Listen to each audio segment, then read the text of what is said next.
Et voici maintenant votre émission sur Radio Libre en Périgord. Auditeurs et auditrices de Radio Libre en Périgord, bonjour, je suis aujourd'hui avec Pascal Xavier du GFCE, Groupement Forestier Citoyen et Écologique. Alors je vais vous demander, s'il vous plaît, Pascal Xavier, de m'expliquer ce que c'est que ça. Alors un GFCE, donc Groupement Forestier Citoyen Écologique, c'est une SCI, alors le statut juridique exact c'est Groupement Forestier. Donc c'est une copropriété, c'est un collectif de personnes qui se réunissent pour acheter des forêts ensemble et les gérer de façon qui respecte le fonctionnement des forêts. Donc chez nous, pas de coupe rase, mais un accompagnement des arbres en respectant leur rythme de vie. Donc les GFCE, c'est un mouvement qui s'est créé il y a, je sais pas, je dirais 5-6 ans. Il y en a un certain nombre en France, il y en a 6 en Dordogne et bientôt 7. Donc je crois qu'on est un des départements où il y en a le plus. Où nous, on a décidé en 2022 d'en créer un sur le territoire de la Double, parce qu'il n'y avait rien dans la Double et qu'on avait quand même le sentiment, ce que l'association Canopée a confirmé récemment dans son rapport sur les coupes rases, que la Double était un endroit qui était particulièrement attaqué par les coupes rases de la sylviculture industrielle. Oui, ce qu'on veut vraiment dire, c'est qu'on n'est pas contre la coupe de bois, parce qu'on sait qu'on a besoin du bois pour vivre, que ce soit pour se chauffer, pour faire de la charpente, ou voilà, du bois d'œuvre, du bois d'industrie, etc. Mais qu'on pense que couper l'ensemble d'une parcelle, c'est délétère pour l'intérêt général. Et donc, nous, on souhaite préserver l'intérêt général en même temps que les intérêts particuliers. Peut-être rajouter aussi l'intérêt d'avoir des essences diversifiées.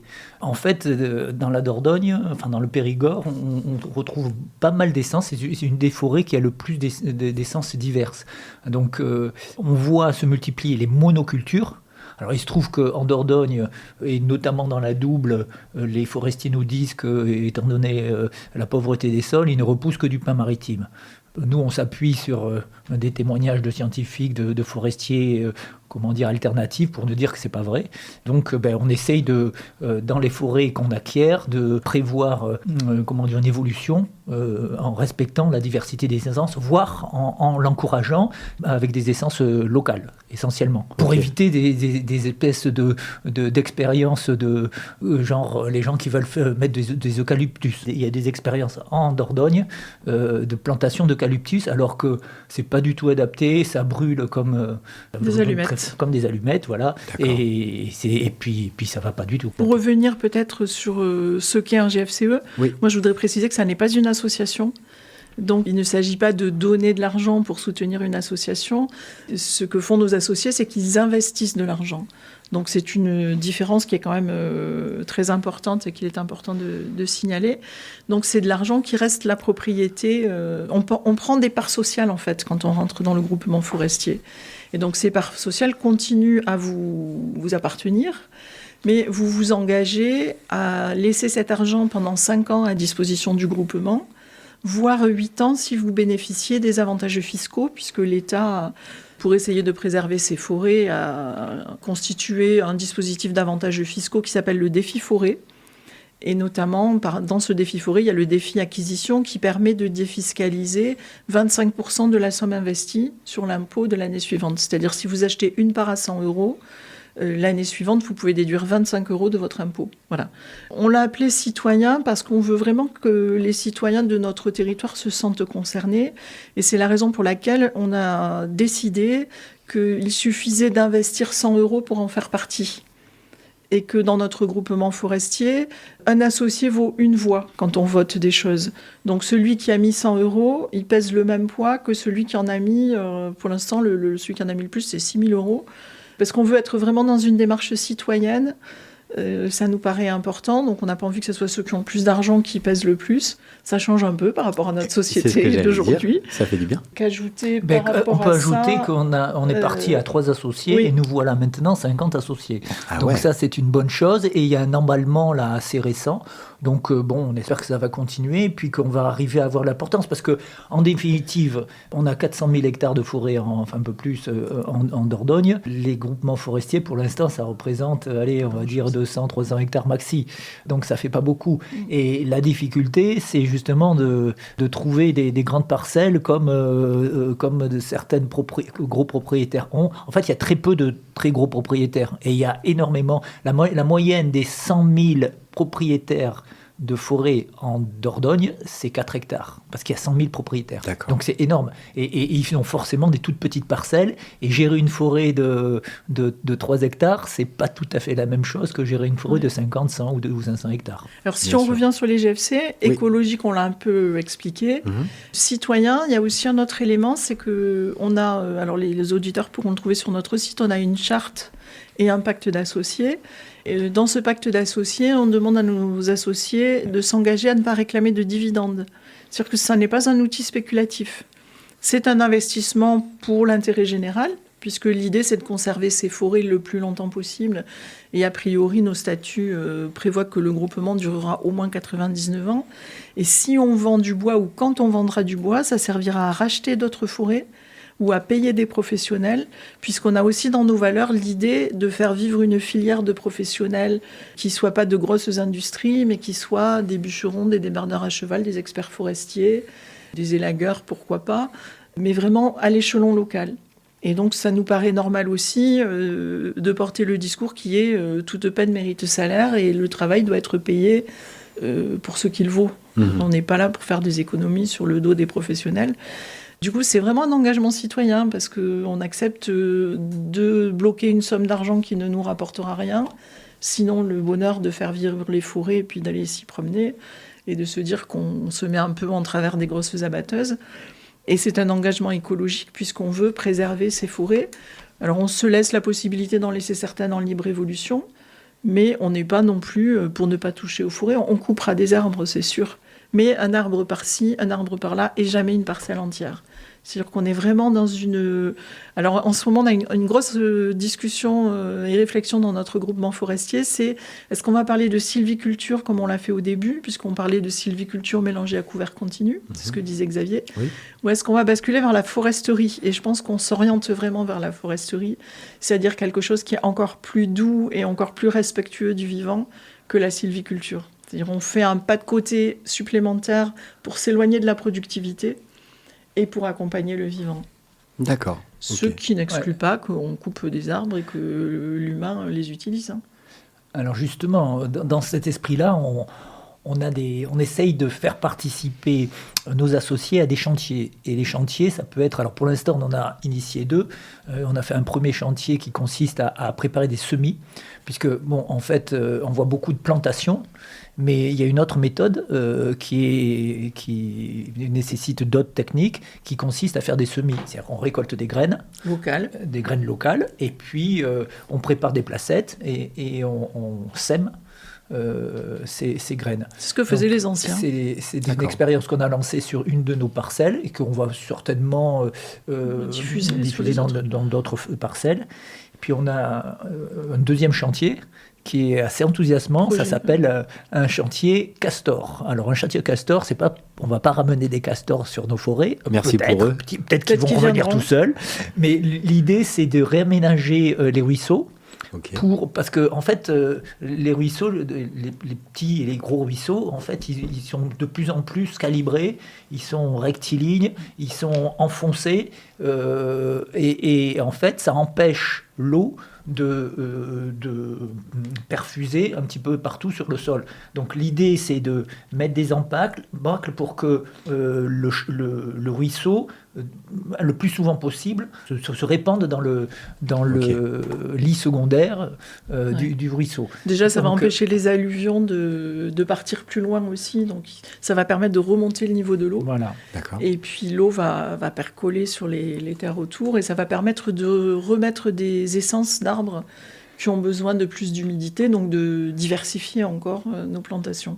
D'accord. Et on a pour ça le soutien du syndicat mixte du bassin de l'Isle qu'on a contacté. Donc on va travailler avec eux sur ce projet qui nous tient vraiment à cœur et qui est en lien, hors antenne, tout à l'heure on parlait de Descola et de Baptiste Morisot, qui sont deux philosophes français. Et Baptiste Morisot, c'est un philosophe qui est à l'origine de l'importation de cette régénération des cours d'eau venus des États-Unis. Okay. Il a déjà fait des chantiers en Ardèche et dans la Drôme. Et l'idée, c'est d'arrêter. Les cours d'eau, on les a laissés s'accélérer parce qu'il fallait aller toujours plus vite, produire de l'électricité. Donc, l'idée, c'est de remettre de la lenteur, de remettre de l'habitabilité aussi pour ces cours d'eau, pour les espèces qui sont autour de nous. Et puis l'idée, c'était, quand on a recalibré les cours d'eau, c'était pour gagner de l'espace pour l'agriculture. Ouais. Donc là, il se trouve que là où on fait notre chantier Castor, il n'y a pas du tout cette nécessité-là. Par contre, on voit bien que le ruisseau qui est là-dedans, il a été creusé tout droit. Pourquoi ?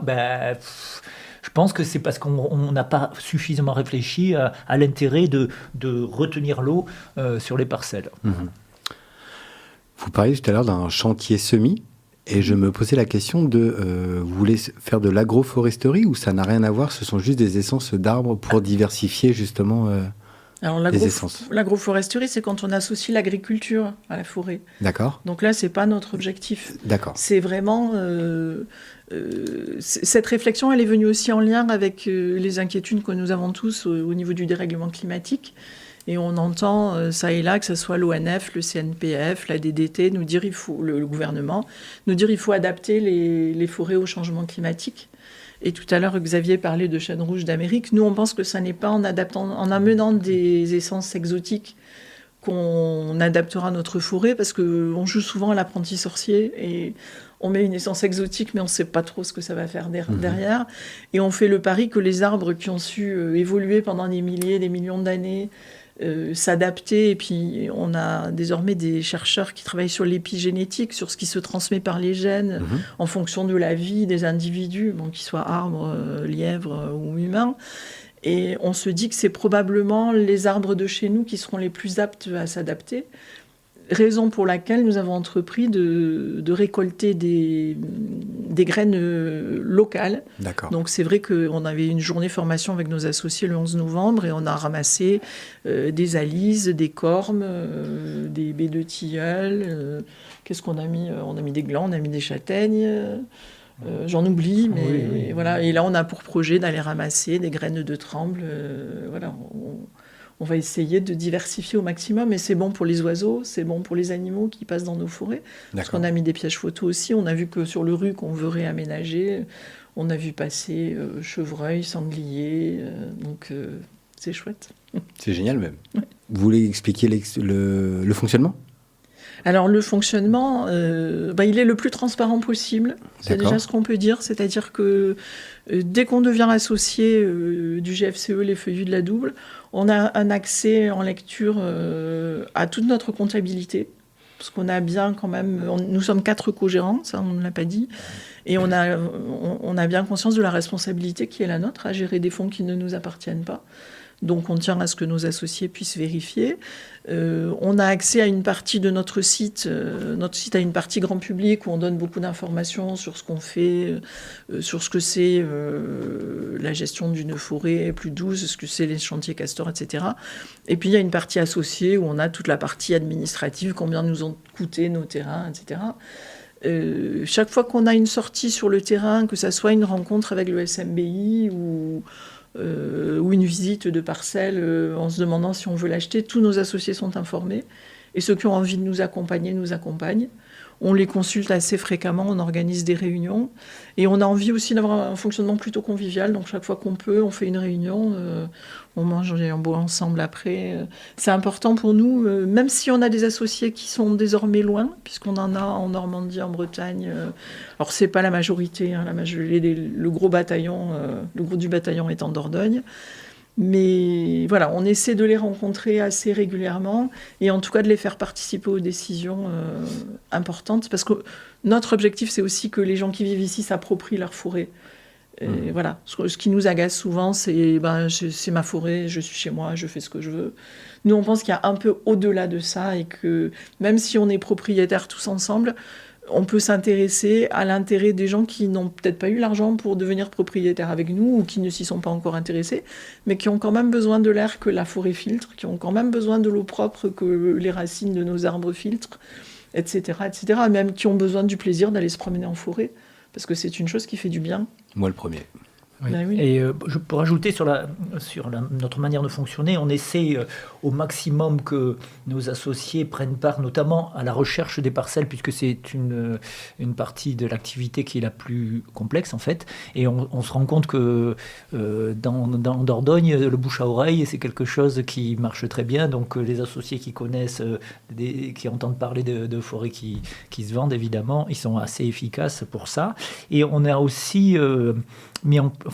très récemment, on est en train de mettre en place un conseil scientifique, puisque parmi les associés, il y a des gens qui connaissent très bien la forêt, parce qu'il y a même des anciens professionnels, mais il y a des gens qui sont tout à fait néophytes, et donc on aime bien pas faire n'importe quoi, et donc s'appuyer sur des gens qui ont soit une formation scientifique, soit une expérience professionnelle pour nous conseiller dans la manière de mener ces forêts, de mener ou d'ailleurs de les laisser pourquoi pas de temps en temps, quand les cas paraissent évidents, de les laisser en régénération naturelle, en évolution naturelle. Ce qu'on peut ajouter, c'est qu'il y a place dans notre groupement pour toutes sortes d'associés. On a des associés qui n'ont que 100 € à mettre dans ce groupement, mais qui ont de l'énergie à revendre ou qui ont des compétences. Alors, il y a ceux qui ont envie de venir participer au chantier, il y a ceux qui ont envie de donner des conseils et qui savent plein de choses sur la forêt. Il y a ceux qui n'ont que 100 € mais qui ont plein d'amis et qui vont nous amener d'autres associés peut-être plus fortunés. Donc il ne faut pas se dire « Ah non, c'est pas pour moi, j'ai pas assez d'argent ». Il y a vraiment de la place pour tout le monde. Et puis on a des gens qui, heureusement pour le fonctionnement, ont un peu plus de liquidité et sont prêts à mettre davantage d'argent au service du bien commun. Et ils sont évidemment les bienvenus aussi, puisque à ce jour, nous cherchons des capitaux et des associés, il faut le dire aussi. Je ne voudrais pas laisser finir l'émission et avoir oublié de le dire, puisque nous avons pour projet d'acheter une propriété de plus de 10 hectares, et c'est assez rare qu'on en trouve d'un seul tenant comme ça, en très bon état, qui n'a pas été coupé depuis probablement 40 ans, donc avec de très beaux arbres. Et quand on nous l'a proposé, on n'avait pas le capital nous permettant de l'acheter. Donc là, actuellement, on est en recherche active d'associés et de capitaux. Donc si des auditeurs nous entendent et sont intéressés pour participer à notre aventure collective, qu'ils tapent les feuillus de la double sur leur ordinateur, ils trouveront notre site. Et puis je pense que vous allez mettre aussi sur votre site notre flyer avec notre adresse, donc on nous trouvera relativement facilement. Pas de problème. Et on répond à tous les mails, on a un formulaire de contact sur le site et on répond à toutes les questions, on se donne des rendez-vous téléphoniques, on prend le temps qu'il faut pour répondre à toutes les questions, y compris si ça débouche sur non, finalement c'est pas pour moi, mais on dit toujours aux gens, à nos interlocuteurs, parlez de nous autour de vous. On ne sait jamais, peut-être que c'est pas vous qui allez venir, mais ça sera votre voisin, votre voisine, votre grand-mère. Voilà. Est-ce que ce sont les dirigeants qui décident ou vous faites des décisions plutôt collégiales ou... Alors, nos statuts donnent quand même pouvoir à la gérance de décider en fonction des sommes investies, de décider des achats. Mais dans la réalité des faits, c'est vrai que nous, on aime bien consulter nos associés. Après, c'est vrai qu'il faut toujours faire un équilibre entre quelquefois, il faut se décider relativement vite. Il faut trancher, quoi. Voilà, il faut trancher. Mais on est très attaché au fonctionnement collectif. C'est vrai que si on avait emmené un associé avec nous, il pourrait en témoigner, mais on ne l'a pas fait. Voilà, l'idée, c'est vraiment travailler ensemble. Et puis, les associés nous font des suggestions, on essaie de les mettre en œuvre. On a une AG tout annuelle où on fait le bilan de ce qu'on a fait et puis on élabore les projets avec les associés. Donc voilà. Après il y a un échange régulier puisqu'on fait des réunions associées plusieurs fois par an. Oui.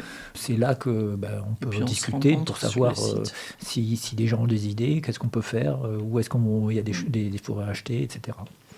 Et par exemple, s'il y a des gens qui ont des contestations, ils peuvent aussi venir vous voir ou communiquer avec vous. Des contestations ? Oui, je ne sais pas, de re-questionner. Oui, bien sûr. Alors, d'autant qu'on a une adresse dédiée à la communication entre les associés. Et comme ils ont accès à notre logiciel de comptabilité, et puis de toute façon, c'est quelque chose qui est légal dans un groupement forestier, tout associé peut avoir les coordonnées de l'ensemble des autres associés. Okay. Et ce qu'on n'a pas dit, c'est qu'à chaque assemblée générale, nos mandats de gérants sont remis en question, c'est-à-dire on est démissionnaire Puis après, on voit qu'ils se présentent. Alors, il se trouve que là, depuis 3 ans, c'est notre 4e Assemblée Générale, puisqu'il y avait eu la constitutive et puis après les 3 suivantes. On a une co-gérante qui nous a rejoints, mais sinon, on est toujours les 3 mêmes. Alors, on espère que la relève sera prise à un moment ou à un autre. On est attentif aussi, en tout cas moi je le suis, à l'âge de nos associés. Parce que ce qui est notable, c'est que l'associée la plus âgée est née en 1938 et la plus jeune en 1989. Donc ça fait quasiment 50 ans d'écart. Okay. Et je trouve que c'est important qu'il y ait des jeunes qui nous rejoignent aussi, parce qu'on n'est pas éternel. Et en revanche, les arbres et nos forêts vivront bien plus longtemps que nous. Et on a besoin de se projeter sur le long terme aussi. Donc ça, c'est important. Et puis oui, on peut contester, bien sûr. Oui. Et puis de toute façon, on peut nous débarquer à l'AG suivante sans problème. Et on peut aussi, alors je ne connais plus les statuts par cœur, mais on peut aussi demander une assemblée générale extraordinaire et demander la démission des gérants. Oui, et c'est aussi pour ça qu'on a la transparence sur nos comptes. Pour illustrer les débats, par exemple, il y a eu un débat qu'on a depuis la création, quasiment, c'est l'entrée des personnes morales. Pour l'instant, on a décidé de se limiter aux personnes physiques. Jusqu'à samedi dernier. Et on a fait une assemblée générale la semaine dernière où on a décidé de faire ça justement parce que on pense qu'il y a des manières de récolter des fonds. Alors, avec toujours le principe un associé, une voix, donc une association qui rentre, quel que soit le montant avec lequel elle rentre avec une voix, et avec des garde-fous en termes de pourcentage du capital que les associations peuvent détenir. Donc, parce qu'il y a, en définitive, on s'est rendu compte qu'il y a des associations qui nous ont sollicités et qui disent on veut vous aider, on est pour la protection des forêts et comment on peut faire, et jusqu'à présent on ne pouvait pas, et donc maintenant on va pouvoir, et on va faire rentrer peut-être 1, 2 ou 3 associations on va voir. Dans notre capitale. Alors c'est quelque chose qui inquiétait un peu nos associés, donc ils ont voté en assemblée générale que, contrairement aux personnes physiques qui sont agréées par la gérance, c'est-à-dire qu'on ne prend pas n'importe qui dans notre groupement forestier, on discute d'abord avec les personnes qui sollicitent leur entrée, et on vérifie qu'elles partagent bien nos valeurs et qu'elles ont bien compris qu'elles n'auraient pas de dividendes, que nos forêts sont ouvertes. Alors quelquefois il y a des gens qui renoncent à nous rejoindre parce qu'on dit aussi qu'on n'est pas anti-chasseurs, parce qu'on est dans un département où il y a de la chasse et qu'on estime qu'il faut partager le territoire, quelles que soient nos sensibilités, et que c'est plus intéressant de discuter avec les chasseurs que de dire qu'on leur tourne le dos et qu'on ne veut pas leur parler. Alors après, voilà, il y a peut-être des chasseurs avec lesquels on ne tombera pas d'accord, et puis d'autres probablement avec lesquels on peut s'entendre. Donc tout ça, c'est important. Et j'ai perdu le fil de ce que j'étais en train de dire. C'est que, Merci Xavier. Contrairement aux personnes morales, on demande l'assentiment, l'opinion de l'ensemble des associés. Voilà. Donc chaque personne morale sera présentée à l'ensemble des associés, ça demandera un vote. Okay. Donc comme ça, ils se protègent aussi, et on va voir comment on chemine aussi. Je crois qu'on a changé les statuts à chaque assemblée générale jusqu'à présent. Des petites modifications, mais c'est intéressant de se dire que c'est pas quelque chose qui est figé, et que l'assemblée générale, que le groupe des associés qui est présent à ce moment-là peut demander des modifications. Alors quelquefois c'est nous qui les suggérons, et d'autres fois ce sont les associés qui disent il faudrait changer. Et ça, c'est chouette parce qu'on est vraiment dans la participation. Et la pluralité, justement, et la pluralité. Et de vision. Et ouais, d'accord, ok. Dans notre charte du GFCE, les feuillus de la double, on a envie que nos forêts soient accessibles et qu'on n'exclut pas que les promeneurs, les sportifs, les randonneurs viennent s'y promener. Qu'on demande cependant aux gens qui auraient des chiens de les tenir en laisse. Parce que comme on veut protéger la biodiversité, y a des animaux qui peuvent être dérangés. Donc ça, on trouve que c'est important. Et vous avez déjà acquis d'autres... Alors on a déjà, on a un peu plus de 5 hectares sur la commune de La Roche-Chalais. D'accord, La 2 hectares et demi sur Saint-Jean-d'Ato-Chantérac. Une toute petite parcelle sur Ribérac, puis là on a des toutes petites parcelles chez le notaire là depuis un moment. En cumul, on a une dizaine sur d'hectares. Zac, voilà. Ok. Et puis là, donc on espère pouvoir réaliser cet achat pour continuer à grossir. D'accord, ok. Voilà. Qu'est-ce qu'on peut dire d'autre ? Que c'est aussi, souvent on dit c'est un outil pédagogique, notre groupement forestier, mais c'est aussi un outil, alors je le disais tout à l'heure, de lien sur le territoire et de vie démocratique. Et donc, d'où le citoyen, le C de citoyen dans notre intitulé. Et c'est quelque chose qui nous tient à cœur largement autant que la biodiversité et la vie dans les forêts. Parce qu'on pense que dans le monde tel qu'il va, on a besoin de liens, de convivialité, de collaboration, d'engueulade, pourquoi pas, même si on n'en a pas eu encore. Mais on peut avoir des conflits, comme on en aura peut-être quelquefois avec des chasseurs ou avec d'autres propriétaires. Mais tant qu'on se parle et tant qu'on échange, on peut espérer progresser et se connaître mieux. Ce qu'on peut dire aussi, c'est que depuis quelques années, quand même, on voit de plus en plus de personnes qui sont sensibles à la forêt, mais d'une manière, vraiment émotionnelle. Et donc, c'est pour ça qu'il y a pas mal de documentaires, de films qui sortent et qui ont pas mal de succès. Et alors nous, on essaye de faire le lien entre cette émotion qu'on ressent et puis la réalité des choses. Et donc, c'est un moyen pour ces personnes-là qui disent « Ah ouais, mais j'aimerais faire quelque chose », c'est une manière de s'investir et puis de transformer cette émotion en de l'action. En action, ouais, d'accord, ok. Ce qu'on peut dire aussi, c'est que nous, on est basé dans la forêt de la Double, on l'a dit tout à l'heure. Si des auditeurs nous écoutent et que la forêt de la Double, c'est vraiment trop loin pour eux, leur rappeler qu'on a un GFC, pas nous, mais que notre département a un GFCE à Saint-Pierre-de-Frugy, c'est l'Escureau. À Piégu-Pluviers, c'est le Loupicatao. À Bourdeil, c'est Tronc commun. Qu'est-ce que j'oublie ? Dans le Périgord noir, c'est les Boiseaux. Il y en a un qui est en constitution du côté de Vers, alors j'ai oublié son nom. D'accord. Mais tout ça peut se trouver assez facilement. En bordure de Dordogne, en Charente. En Charente, il y a Forêt Douce avec lesquelles on est en relation aussi, qu'on a des relations tous les uns avec les autres parce qu'on échange des pratiques. Et que si notre GFCE est trop loin ou n'est pas celui que vous cherchez, allez voir les autres. Mais les forêts, elles ont aussi besoin de gens. On n'est pas sur l'idée, on va s'accaparer les forêts, on accumule. On est vraiment sur l'idée de partage et de travailler ensemble. C'est ce que j'entends et ça fait du bien de vous entendre parler. Peut-être qu'on peut spécifier les deux réseaux qui essayent de faire se développer ces GFCE. Donc, il y a une association qui est assez ancienne d'ailleurs, le réseau des alternatives forestières, qui essaye de pousser justement la création de ces GFCE, mais pas seulement. Ils travaillent beaucoup avec les professionnels pour faire des formations et des choses comme ça. Et puis, il y a Forêt Partagée, qui est spécifiquement une association qui regroupe des groupements forestiers citoyens écologiques. Mais aussi des professionnels. Et qui est une toute jeune association. Voilà. Et donc, les gens qui veulent créer un GFCE peuvent s'appuyer sur l'un ou l'autre de ces associations, ou les deux d'ailleurs, pour se créer, pour faciliter les démarches administratives et puis pour lancer leur GFCE. Les assos dont vous parlez là, ce sont des assos de Dordogne ? National. Nationaux. Oui, D'accord, ok. Et on a juste à taper leur nom sur Internet et on peut avoir... Oui, Forêt Partagée, on trouve. Réseau, alors RAF, non, mais Réseau des alternatives forestières, on trouve aussi. Okay. Avec beaucoup de choses, beaucoup d'informations. Avec deux approches différentes. Le Réseau des alternatives forestières, c'est plutôt une approche, je dirais, plus citoyenne, plus basée sur le bénévolat. Parce que ce que nous n'avons pas dit, c'est que les 4 co-gérants sont bénévoles.